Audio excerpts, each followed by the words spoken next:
ከዓለም ላይ በጣም የዓለም ቆንጆዋን ሴት ብትስም ይሻላል እኔም ብትስም እንዴ አንቺ ያለስ ለምን ቆንጆ ሴት ጋር ሄዳለሁ እና እኔ ቆንጆ አይደለሁም እያልክ ነው ነገርኩሽ አንቺ ጋር ያለስ ለምን ቆንጆ ያልሳት ጋር ሄዳለሁ ኖ እኔ ያልኩ ከዓለም ቆንጆ የምትላት ሴት ጋር እሷን ብትስማት ይሻላል እኔም ብትስመኝ ነው ያልኩ ምን አስከደኝ ቆንጆ ጋር አንቺ ያለሽ ሲጀመር እኔ ቆንጆ አይደለሁም ላንተ የዓለም ቆንጆ አይደለሁም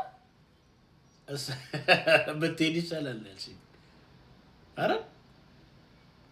ቶሽ ስለዚህ ምን አስከደኝ ስለዚህ እኔ አንተ ዓለም ቆንጆ አይደለሁም ጥሩ የዓለም ቆንጆ ተው ዝም በልሽ ራሴ ብቻ ነኝ አትጠይቅስ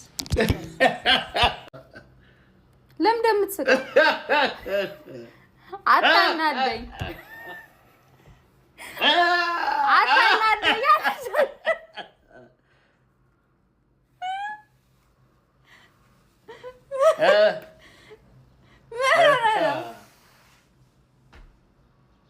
እና አንተ ዓለም ቆንጆ አይደለም ጥሩ እናሽ ነው መሰለሽ ምንድን ነው እርሱ እናሽ ነው